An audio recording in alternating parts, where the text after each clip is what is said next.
So Toni is our next speaker who comes to us from, you're in New Zealand, aren't you, Toni? It's all right, she's on mute.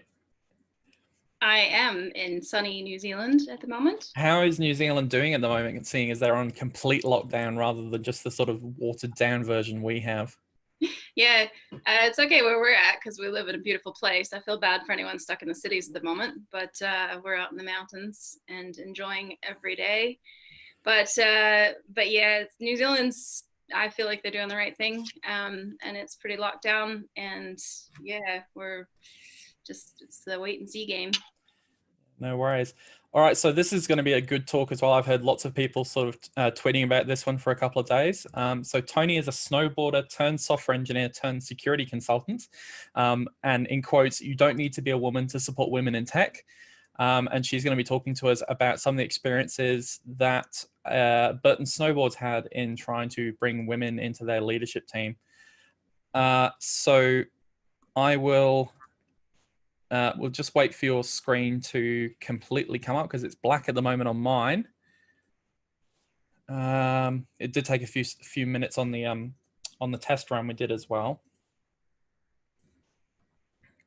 There we go. Perfect. So, Toni, it's all yours. All right. So used to a live audience. This is a bit strange, but we'll go for it.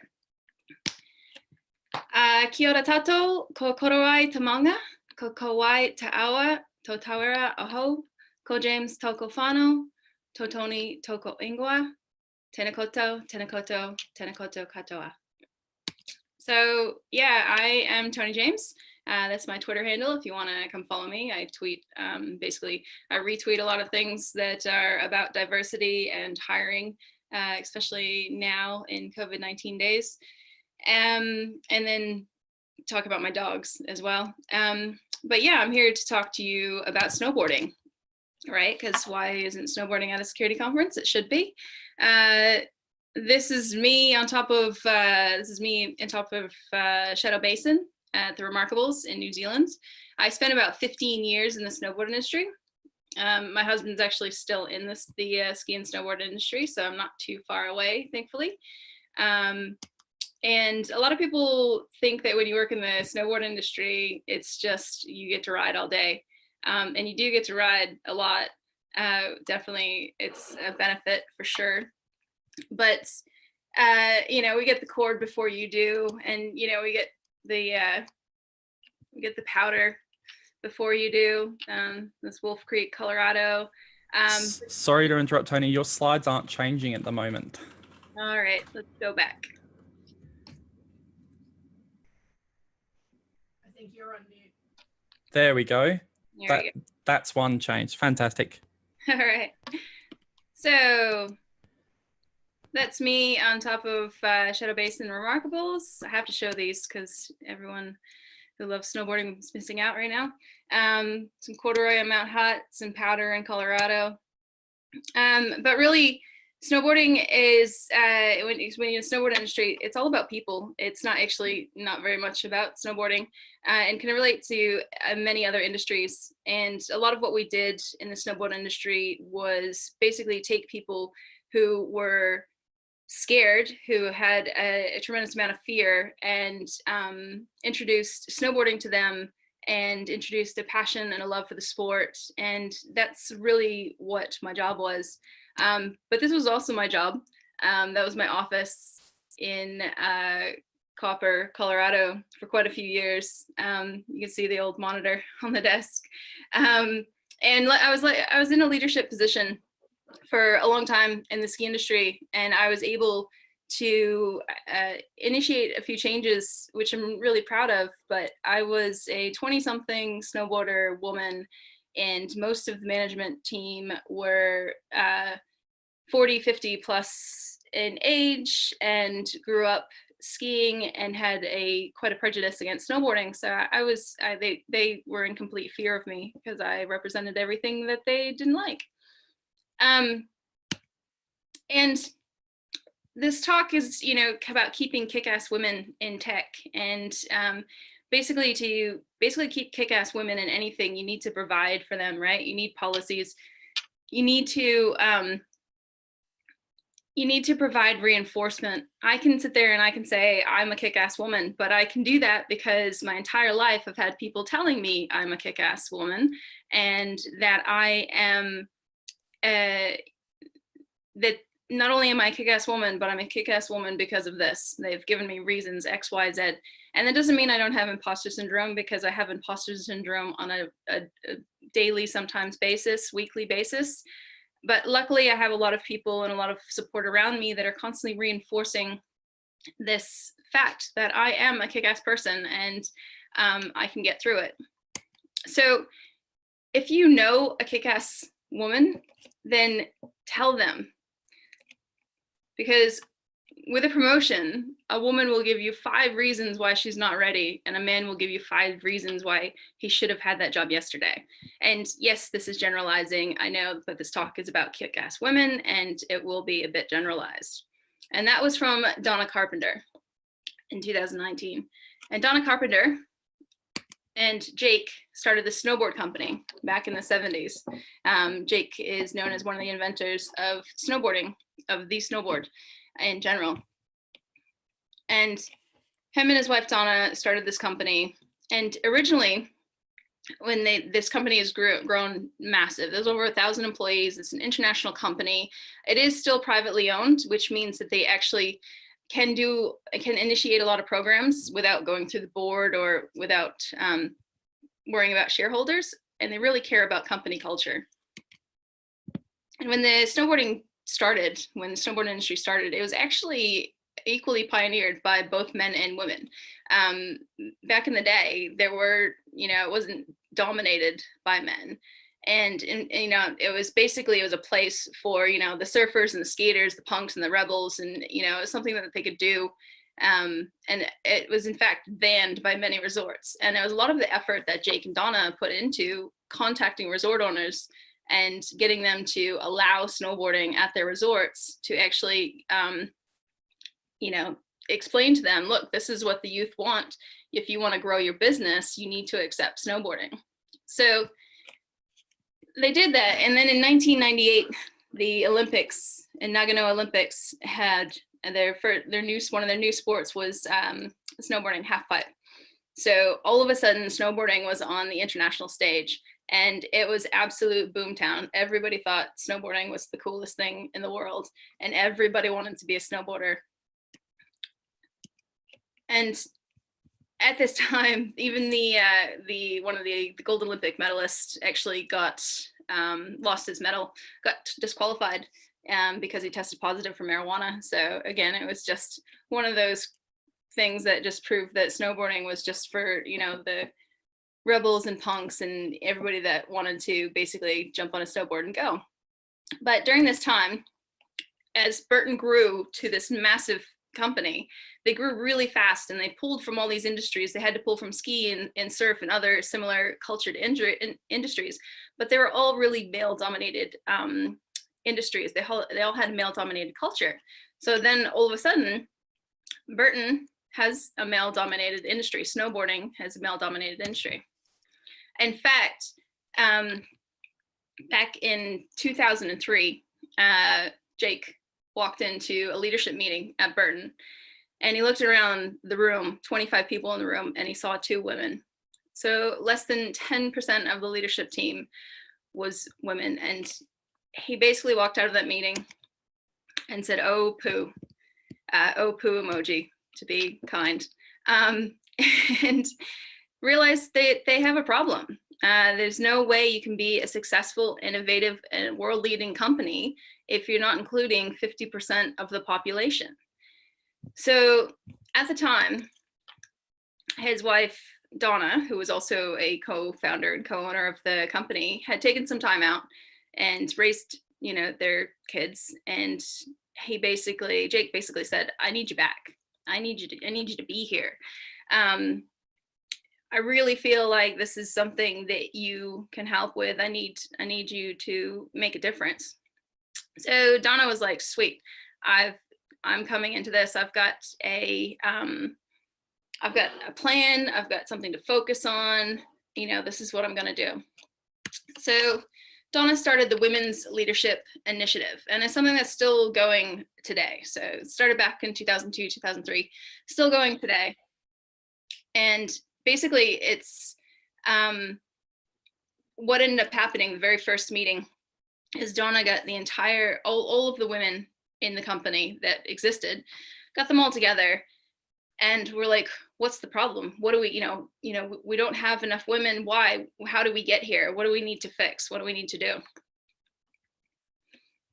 And so they decided to they got together and they got all these goals. And they decided to write down some short-term opportunities to increase women's leadership and the long-term things to work on, because nothing changes in a night, but there's some things you can focus on straight away. And there's some things that you can plan for. And it hasn't stopped. It's a continuous process. This is still going along today, and it continues to iterate along the way. But they decided to focus on 3 things: the family, mentorship, and recruitment. And it's important to note here that there were many things that they concentrated on, but these were the 3 that actually have some measurable and actionable results. So in regards to family, when you talk to the women in the company, none of them could see themselves in the company for more than 5 years. It was as soon as they wanted to have a family, they left the company. There was no pathway to keep them in the company or get them back to the company. So unfortunately, women would come in and very similarly to tech and have that kind of 5-year goal, 5-year kind of tipping point, and then leave. And this is similar to a lot of industries that don't actually cater for women having families. So family, they decided in the States, they don't have paid paternity and maternity leave, and it's up to companies to do that. So Burton was like, sweet, yep, this is what we can do. We can absolutely initiate paid maternity, paternity leave. And so first job done. Company offered paid leave with job guarantees. But then going from a stay-at-home mom to 5 full working days a week, speaking from experience, is really hard. So they created flexible working days with reduced hours that were managed on an individual basis and depending on your circumstances. And then they also offered paid childcare. So under 18 months, if you had a child under 18 months, a lot of the jobs within Burton meant a lot of travel, but they would actually send a caretaker with you so that you could still be with your child, you could still do your job, and you'd have someone there to help provide for you. If your children were over 18 months, they provided paid childcare. So they had a childcare center set up within the company. So with these actions, women could now see themselves working for the company for 5 years, and much more than 5 years, because there weren't a lot of other companies in the US doing this. They also started the mentorship program. So there's 2 sections of the mentorship program. One was the grassroots, which is a program for everyone. That was completely organic. It matched you up with someone slightly more senior than you, and it could last a month, it could last years. It was completely up to the participants of the program, but it did provide someone outside of your management track that you could talk to. And then the other thing they offered was a senior management fixed term mentorship. And so anyone that were in the first tiers of management would be able to get 6 months mentorship with a director or above, and help them get further along in their management roles. What they ended up seeing is in 2 years, over 62% of the women that participated in these programs either were promoted or were moved into a line of business that better suited their goals, because they were able to talk about what they wanted to get out of the company with people outside of their management track. So the other thing that happened, which is kind of funny, is all the guys in the company were like, hey, this is amazing. Like, we want this. So they actually, after 2 years, decided to make it a company-wide initiative, and everyone could be part of the mentorship program. And I know from my own experience, I have several mentors that are men. I don't have a lot of women mentors, but I do like the perspective of both. So they made it completely co-ed, And it's another example of how something which started to benefit women ended up benefiting the entire company.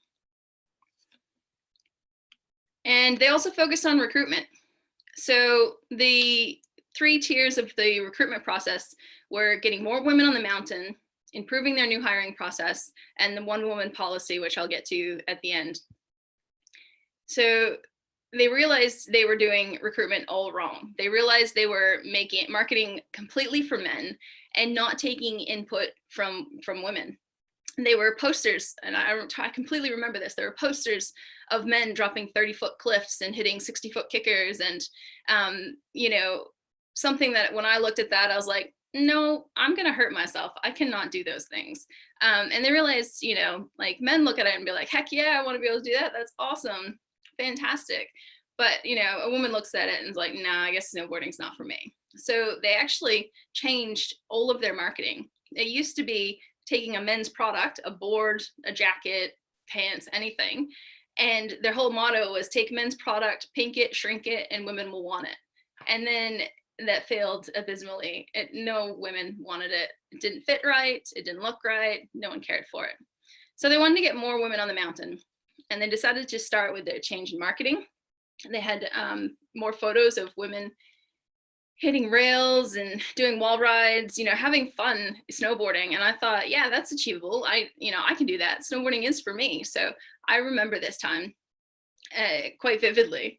And they also created a women's learn to ride program, which I was able to work on through my time at Copper Mountain, which was designed to teach women snowboarding. And it was designed by women and taught by women.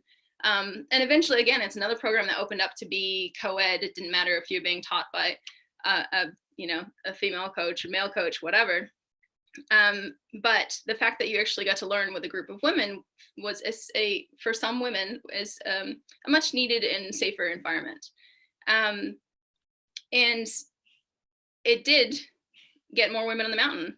Participation during that program went from under 20% to over 35% in 3 years. So that was pretty fascinating. And then the other thing they did to get more women on the mountain is they created women only ride days for the company. So there would be a day where all the women went and rode for a day. Which actually had dual purpose, had two purposes. One is when I go and I ride, whether it's snowboarding, mountain biking, whatever, when I ride with a lot of other women, I feel way more empowered. I feel like I can try new things. I don't feel as judged. And, I feel like I can have fun without having to be the best representation of my gender all the time. So, you get really empowered and have a good time. And also it left the entire company to run for a day without any women. And they actually learned like, hey, this is actually kind of hard. They realized the value that women add to their team.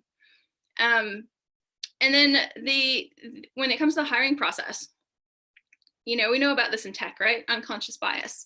You hire people that look like you hire people you can relate to. And, this is exactly what was happening within Burton. You're just hiring the same person over and over again, and you're not getting any diversity in your hiring. So the people that were hiring also weren't necessarily women. So there weren't any women in the room hiring for other women. So Burton proactively sought women candidates and better trained their managers to hire women. So this means that they actually worked on their unconscious bias. They put women in the room and they made sure that they were always promoting women within the company. And again, yes, they're focusing on women, but in the end, and overall, this made it better, the entire company better. Now in Burton, 50% of their new hires are women. And agreed, this is not necessarily something that tech can achieve tomorrow, but it is achievable. So yeah, another quote from Donna, let's be honest, it can be frat boyish, but I knew adding more women would change the culture of our company. It has, and they're very successful because of it. When you have a good, diverse range of people within your company, it makes culture, you have culture for the better. And getting back to the leadership team, in 2000 to 2003, the leadership team, which was less than 10% women, they're like, what are we gonna do about this? And basically they initiated the one woman policy. And this means that for every single job, and definitely a controversial approach, but for every single management and hire job, there had to be a female finalist for every leadership position they were looking to fill. If they didn't have a female finalist, they had to go out and find one. It was their job to have the best candidates possible. And as Donna says, if you have two equally qualified candidates, chances are you're going to end up hiring a woman 50% of the time. So in the end, their leadership team is now 50% women.